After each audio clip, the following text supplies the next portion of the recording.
அன்பர்களே, ஆண்டவராகிய இயேசு கிறிஸ்துவின் நாமத்தில் உங்களுக்கு மனம் நிறைந்த வாழ்த்துக்களை தெரிவித்துக் கொண்டு சத்திய வசனம் திருமறை பாட நிகழ்ச்சிக்கு உங்களை அன்போடு அழைக்கிறோம். சத்திய வசனம், இது தேவனின் வசனம். நாம் சோர்ந்து போகையில் கரம் கொடுக்கும் நம் தேவனின் வசனம். மத்தேயு எழுதின சுவிசேஷம் 2ஆம் அதிகாரம். 1. ஏரோது ராஜாவின் நாட்களில் யூதேயாவிலுள்ள பெத்லகேமிலே இயேசு பிறந்த பொழுது கிழக்கிலிருந்து சாஸ்திரிகள் எருசலேமுக்கு வந்து, 2. யூதருக்கு ராஜாவாக பிறந்திருக்கிறவர் எங்கே? கிழக்கிலே அவருடைய நட்சத்திரத்தைக் கண்டு அவரை பணிந்து கொள்ள வந்தோம் என்றார்கள். ஆண்டவராகிய இயேசு கிறிஸ்துவனுடைய புண்ணிய நாமத்தினாலே சத்தியவசன நிகழ்ச்சியை காண்கிற உங்கள் ஒவ்வொருவரையும் ஆண்டவர் ஆசீர்வதிப்பாராக. உங்களுக்கு கிறிஸ்துமஸ் வாழ்த்துதலை சொல்கிறோம். ஆண்டவர் தாமே உங்களுடைய வாழ்க்கையிலே பெரிய காரியங்களை செய்வாராக. பிரியமானவர்களே, ஞானிகளாய் மாறுவது எவ்வாறு? மத்தேயு நற்செய்தி நூல் 2ஆம் அதிகாரம் 1-2 வாக்கியங்களை எடுத்து வைத்துக் கொள்ளுங்கள். அநேக சமயங்களிலே ஞானிகளாய் எவ்வாறு மாறுவது, ஞானிகள் என்றால் புத்திசாலிகளாய் அல்லது அறிஞர்களாய் எவ்வாறு மாறுவது, இப்படி பல கேள்விகள் நம்முடைய வாழ்விலே வருவது உண்டு. உலகத்தின் மதிப்பீடுகள் வேறு, ஆண்டவரின் மதிப்பீடுகள் வேறு. உலகம் என்ன சொல்லுகிறது என்றால், குறுகின காலங்களிலே குறுக்கு வழிகளிலே உயர்ந்த ஸ்தானத்துக்கு செல்லுகளில்தான் புத்திசாலிகள் ஞானிகள் என்று சொல்கிறோம். ஆனால் வேதாகமம் அதற்கு எதிர்மறையாக பல உண்மைகளை நமக்கு கற்றுத்தருகிறது. மனித போதனைகள் மாறுகிறது, மனித சிந்தனைகள் விழுந்து விடுகிறது. ஆனால் தேவனுடைய வார்த்தைகளோ தேவனுடைய வசனத்தின் வெளிச்சமோ ஒரு காலங்களிலும் அது மாறவே மாறாது. அருமையானவர்களே, ஞானிகளாய் எவ்வாறு மாறுவது?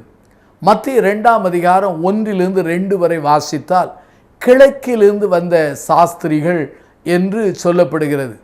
இந்த கிழக்கில் வந்த சாஸ்திரிகளை ஞானிகள் அல்லது புத்திசாலிகள் என்று சொல்லலாம். அருமையானவர்களே, ஞானியாய் எவ்வாறு மாறுவது என்பதை இந்த மத்தேயு 2ஆம் அதிகாரம் நீங்கள் 1-இலிருந்து தொடர்ச்சியாய் நீங்கள் வாசிப்பீர்களானால் ஞானிகளாய் மாறுவதற்குரிய வழிகள் அங்கு சொல்லப்படுகிறது. முதலாவது என்ன? கிறிஸ்துவை தேடினால் நாம் ஞானிகளாக புத்திசாலிகளாக கருதப்படுவோம். இந்த மத்தேயு 2ஆம் அதிகாரம் 1-2 வாக்கியங்களை வாசித்து பாருங்கள். கிழக்கிலிருந்து வந்த சாஸ்திரிகள் என்று சொல்லப்படுகிறது. எந்த இடம் என்று அங்கு சொல்லப்படவில்லை. எத்தனை சாஸ்திரிகள் என்று அங்கே ஞானிகள் என்று சொல்லப்படவில்லை. அநேகர் சொல்வார்கள் 3 சாஸ்திரிகள் என்று. ஆனால் வசனத்திலே ஆதாரம் இல்லை. அவர்கள் 3 பொருட்களை கொடுத்ததினாலே அவர்கள் 3 பேராக இருக்கக்கூடும் என்று சில பாரம்பரியம் சொல்லுகிறது. ஆனால் திருவசனத்திலே நமக்கு ஆதாரம் இல்லை. எத்தனை பேர் வந்தார்கள் என்று நமக்கு தெரியாது. சிலர் கிழக்கிலிருந்து வந்ததினாலே அரேபிய நாட்டிலிருந்து அல்ல பாரசீகத்திலிருந்து அவர்கள் வந்திருக்கக்கூடும் என்று சொல்கிறார்கள். சிலர் சொல்கிறார்கள், சிலருடைய கருத்து என்ன, இவர்கள் ராஜாக்களாக இருப்பார்கள், அதே சமயத்தில் ஞானிகளாக இருப்பார்கள், வானத்தை ஆராய்கிற வான சாஸ்திரிகளாக இருப்பார்கள், நட்சத்திரத்தை கணக்கிடுகிற மக்களாக இருப்பார்கள் என்று பல்வேறு கருத்துகள் சொல்லப்படுகிறது. எங்கிருந்து வந்தார்கள்? எத்தனை பேர் வந்தார்கள்? அவர்களுடைய எண்ணிக்கை என்ன? யார்? இவைகளெல்லாம் அங்கு திருமறையில் சொல்லப்படவில்லை. என்னை பொறுத்தவரை மறைவானவைகள் கர்த்தருக்குரியது, வெளிப்படுத்தப்பட்டவைகளோ நமக்குரியது. மறைவான காரியங்களை நாம் சிந்திக்கலாமே தவிர அதுதான் என்று சாதிப்பது ஒரு மரபான ஒரு காரியம் அல்ல. ஆனால் இந்த ஜனங்கள் அங்கே மத்தேயு 2ஆம் அதிகாரத்தை நீங்கள் வாசிப்பீர்களானால் 1-2 வாசித்தால், யூதருக்கு ராஜா பிறந்திருக்கிறார், அவரை பணிந்து கொள்ள நாங்கள் வந்தோம் என்று சொல்கிறார்கள். அப்படியானால் இந்த சாஸ்திரிகளுடைய அந்த பர்பஸ், அந்த நோக்கம் என்ன? அவரை தேடி கண்டுபிடித்து உண்மையாகவே அவரை பணிந்து கொள்ள வருகிறார்கள். அருமையான என் சகோதர சகோதரிகளே, எந்த ஒரு மனிதன், எந்த ஒரு சகோதரி, எந்த ஒரு வாலிபன், எந்த ஒரு வாலிப பிள்ளை ஆண்டவராகிய இயேசுவை தேடி அவர்கள் அறிந்து கொள்கிறார்களோ அவர்கள்தான் ஞானிகள் என்று திருவசனத்திலிருந்து நான் சொல்கிறேன். ஆண்டவரை தேடினால் நாம் ஞானிகள், ஆண்டவரை தேடி அறிந்து கொண்டால் அவர்கள் ஞானிகள், ஆண்டவரை தேடி அறிந்து அவருக்கு அர்ப்பணித்தால் அது ஞானிகள். ஆகவேதான் ஆண்டவரை தேடினவர்கள் ஞானிகளாக காணப்படுகிறார்கள். இந்த நாட்களில் நவீன காலம், அதாவது கணினியை நாம் அதிகமாய் பயன்படுத்துகிற காலம், இன்டர்நெட்டை அதிகமாய் பயன்படுத்துகிற காலம். ஒரு காரியத்தை நாம் அறிந்து கொள்ள வேண்டும் என்றால் கூகுளில் போய் நாம் அதை எளிமையாய் தேடி கண்டுபிடிக்கிறோம். சிலரை தேடுகிறோம், சில விஷயங்களை தேடுகிறோம், அல்லது சில காரியத்துக்குரிய தீர்வுகளை நாம் தேடுகிறோம். ஆனால் எல்லா காரியங்களுக்கும் நம்முடைய இன்டர்நெட்டிலே பதில் கிடைப்பதில்லை. ஆனால் வேத வசனத்தை பாருங்கள், ஆண்டவரை தேடினால், ஆண்டவரை தேடும் பொழுது அவர்கள் ஞானிகளாய் கருதப்படுகிறார்கள். எபிரேய நிருபம் 11ஆம் அதிகாரம் 6ஆம் வசனத்தை வாசித்து பாருங்கள். ஆண்டவரை தேடுகளுக்கு அவர் பலன் கொடுக்கிறார், பதில் கொடுக்கிறார் என்று வேதவசனம் சொல்கிறது. அருமையானவர்களே, ஆண்டவரை தேடினால் உண்மையாகவே நீங்கள் ஞானிகள்.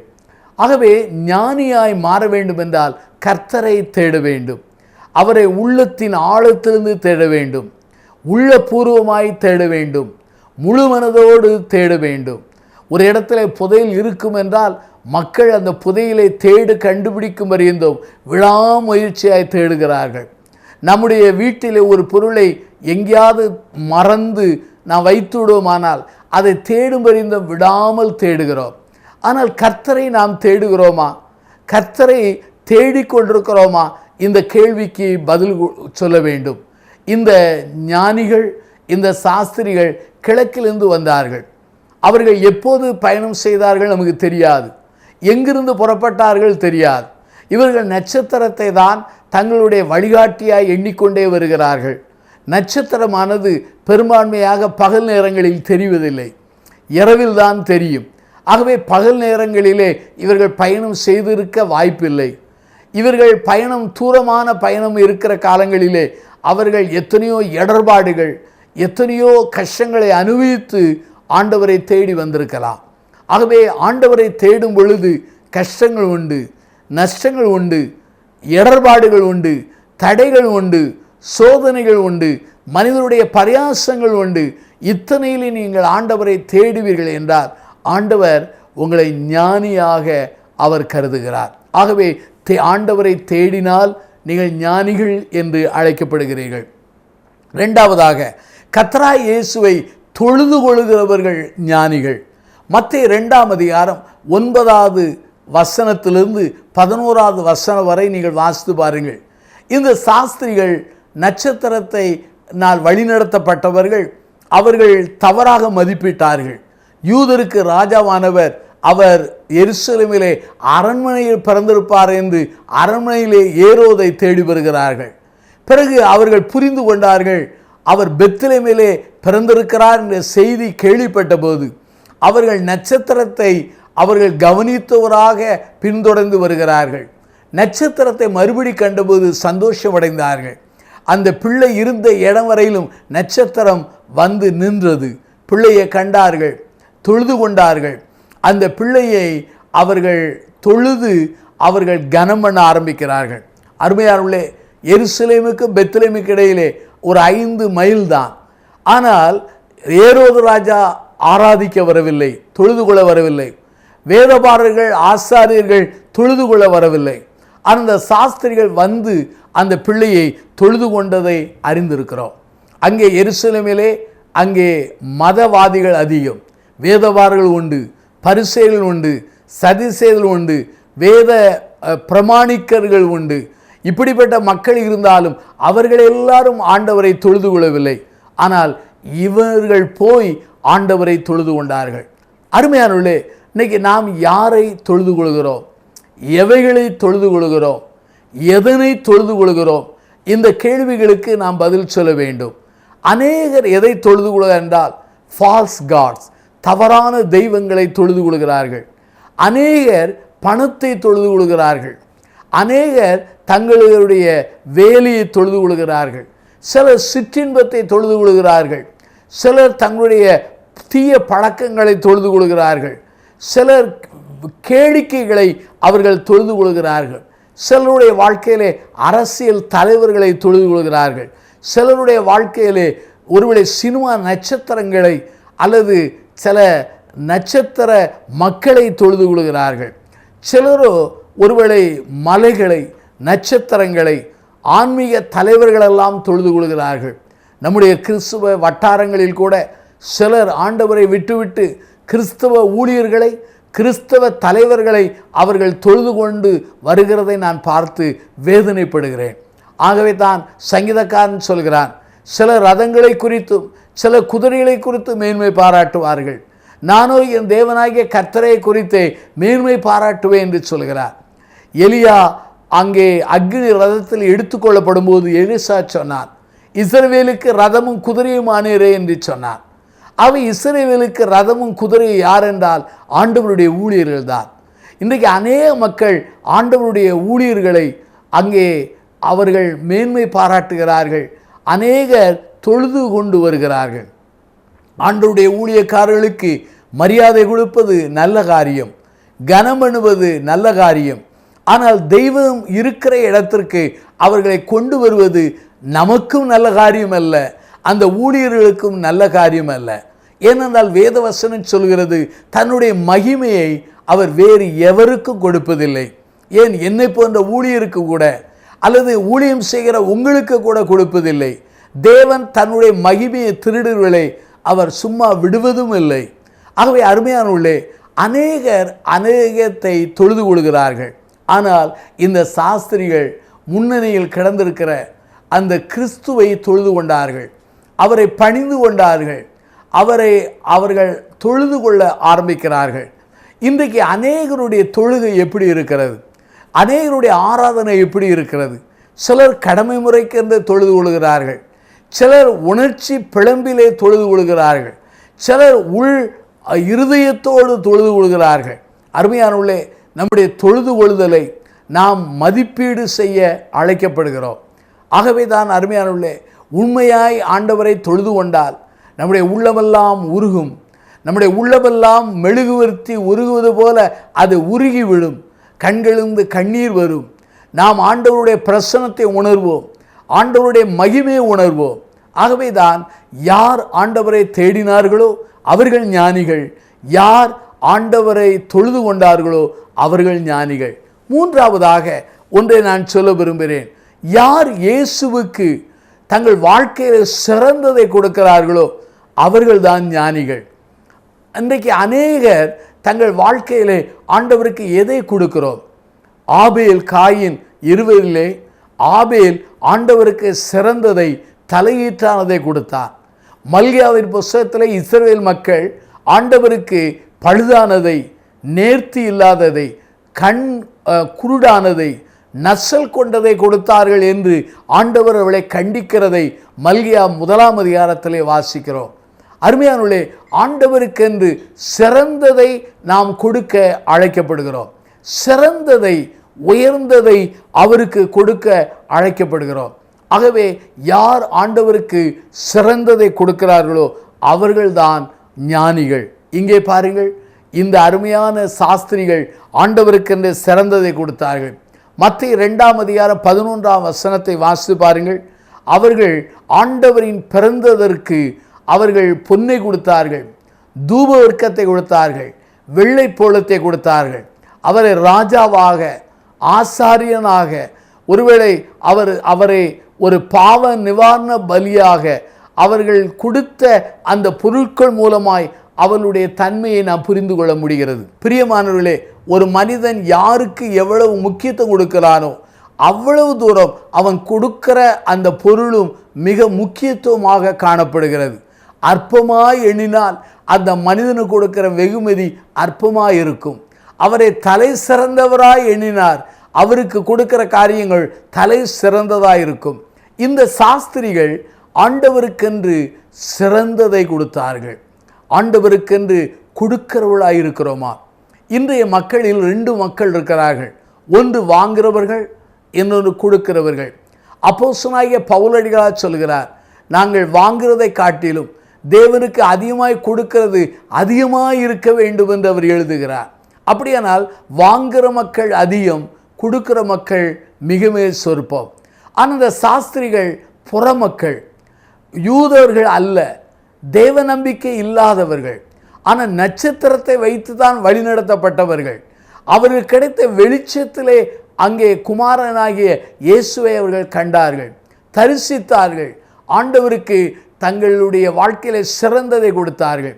ஒரு வேத பண்டிதர் தன்னுடைய விளக்க உரையில் எழுதும்போது இந்த 3 விதமான பொருள், பொன்னும் வெள்ளை போலவும் தூப வர்க்கமும், இந்த ஆண்டவருடைய எதிர்காலத்திற்கும் அவருடைய எகிப்தின் பயணத்திற்கும் அது பயனுள்ளதாக காணப்பட்டிருக்க வாய்ப்பு உண்டு என்று எழுதுகிறார். அருமையானவர்களே, உண்மையாகவே இந்த சாஸ்திரிகள் கொடுத்த காரியங்கள் விலை மதிக்க முடியாதவைகள், அதே சமயத்தில் அர்த்தமுள்ள காரியங்கள், காஸ்ட்லி அண்ட் மீனிங்ஃபுல் என்று சொல்லலாம். அருமையானவர்களே, தங்கம் என்பது, பொன் என்பது ராஜாவுக்குரியது. நம்முடைய ஆண்டவர் ராஜாதி ராஜாவாக இருக்கிறார்.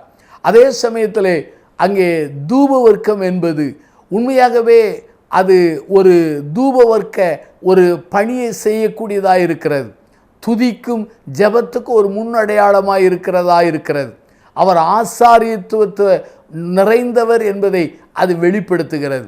அதே சமயத்தில் வெள்ளை போலம் என்பது அவருடைய மரணத்தை, அவருடைய பாடுகளை, அவருடைய கல்வாரி மரணத்தை, அதே சமயத்தில் அவருடைய தியாக பலியை அது வெளிப்படுத்துவதாக இருக்கிறது. பிரியமான என் சகோதர சகோதரிகளே, யார் ஞானிகள், யார் புத்திசாலிகள், யார் சாஸ்திரிகள்? ஆண்டவராய் இயேசுவை தேடினவர்கள் ஞானிகள், ஆண்டவராய் இயேசுவை தொழுது கொண்டவர்கள் ஞானிகள். 3வது, ஆண்டவராய் இயேசுவுக்கு தங்கள் வாழ்க்கையிலே சிறந்ததை கொடுத்தவர்கள் ஞானிகள். இந்த நாட்களில் ஆண்டவர் பணத்தை கேட்கவில்லை, பொருளை கேட்கவில்லை, அல்லது அவருக்காக அடிக்கிற வால் போஸ்டை கேட்கவில்லை. அவர் கேட்கிற ஒன்றே ஒன்று என்ன தெரியுமா? உங்களுடைய வாழ்க்கையை கேட்கிறார். ஒரே ஒரு முறை தான் நாம் பிறக்கிறோம், ஒரே ஒரு முறை தான் மரிக்கிறோம், பிறகு நியாய தீர்ப்படைகிறோம். ஆகவே ஒரே ஒரு முறை கொடுக்கப்பட்ட இந்த நல்ல வாழ்க்கையை ஆண்டவருக்கு என்று கையளித்து பாருங்கள். அப்படி கையளித்து நீங்கள் கொடுத்து பாருங்கள், ஆண்டவர் உங்களை ஆசீர்வதிப்பார். உங்கள் வாழ்க்கையை கேட்கிறார், உங்களுடைய அன்பை கேட்கிறார். உங்களுடைய அன்பு அவர் மேல் முழுமையாய் கொட்டப்பட வேண்டும் என்று கேட்கிறார். ஹட்சன் டெய்லருடைய வாழ்க்கையை பாருங்கள். ஆண்டவருக்கென்று தன் வாழ்க்கையை ஒப்பு கொடுத்தார், ஆண்டவருக்கென்று தன் முழு அன்பை ஒப்பு கொடுத்தார். டேவிட் லிவிங்ஸ்டனுடைய வாழ்க்கையை பாருங்கள். ஆப்பிரிக்காவில் போய் ஊழியம் செய்தார், தங்கள் வாழ்க்கையை ஆண்டவருக்கென்று ஒப்பு கொடுத்தார், தன்னுடைய முழு அன்பை ஆண்டவரிடத்திலே ஒப்பு கொடுத்து அவர் வாழ்ந்தார். இன்னைக்கு சரித்திரத்திலே ஹட்சன் டெய்லருடைய பேரும் அதே சமயம் டேவிட் லிவிங்ஸ்டனுடைய பேரும் இருக்கிறது. நம்முடைய இந்தியாவிலே சாது சுந்தர் சிங் வாழ்க்கையை பாருங்கள். ஆண்டவருக்கென்று தன் வாழ்க்கையை ஒப்பு கொடுத்தார், ஆண்டவருக்கென்று தன் முழு அன்பையும் ஆண்டவரிடத்தில் கொட்டினார். இன்றைக்கி இந்திய நாட்டினுடைய ஒரு அப்போஸ்தலனாக அவர் கௌரவிக்கப்பட்டிருக்கிறார். ஆகவே இந்த அருமையான நேரத்தில் ஆண்டவர் உங்களை ஞானிகளாக, புத்திசாலிகளாக மாற உங்களை அன்போடு அழைக்கிறார். இந்த பண்டிகை காலங்களிலே உங்களை ஒப்பு கொடுங்கள். ஆண்டவரே, உம்மை தேடி நான் ஞானியாய் மாறுவேன், உம்மை தொழுது கொண்டு உம்மை ஞானியாய் மாறுவேன், உமக்கென்று கொடுத்து நான் ஞானியாய் மாறுவேன். வாங்குறவனாய் இருந்த நான் கொடுக்கிறவனாய் என்னை மாற்றும். ஆண்டவரே, என் வாழ்க்கையை கொடுக்கிறவர்களாக என்னை மாற்றும். என்னுடைய முழு அன்பை உம்முடையத்திலே கொட்டுகிற ஒரு மனிதனாய், மனுஷியாய் மாற்றும் என்று சொல்லி பாருங்கள். இந்த உலகத்திலே உங்களை பைத்தியங்களாக அநேகர் கருதலாம், பேசலாம். ஆனால் பரலோகத்திலே தேவனுடைய சன்னிதானத்திலே நீங்கள் ஞானிகளாக, புத்திசாலிகளாக, அறிவாளியாக நீங்கள் மதிப்பிடப்படுவீர்கள் என்பதற்கு சந்தேகமே இல்லை. ஆகவே ஞானியாய் மாற ஒப்பு கொடுங்கள். பிரார்த்தனை செய்வோமா? ஜீவனுள்ள பிதாவே, இந்த அருமையான நாளுக்காக நாங்கள் நன்றி சொல்கிறோம். ஞானிகளாக மாற எங்களை ஒப்பு கொடுக்கிறோம். உம்மை தேடவும், ஆண்டவரே, உம்மை தொழுது கொள்ளவும், உமக்கென்று எங்களையும் எங்கள் வாழ்க்கையும் ஒப்பு கொடுத்து ஆண்டவருடைய கிருபையினாலே ஞானிகளாய் மாற எங்களுக்கு ஒரு உதவி செய்யும். இந்த செய்தியை கேட்டு கண்டு கொண்டிருக்கிற ஒவ்வொருவரையும் நீர் ஆசீர்வதியும், பெரிய காரியங்களை செய்யும். இயேசுவின் நாமத்தில் ஜெபிக்கிறோம் ஜீவனுள்ள பிதாவே, ஆமென்.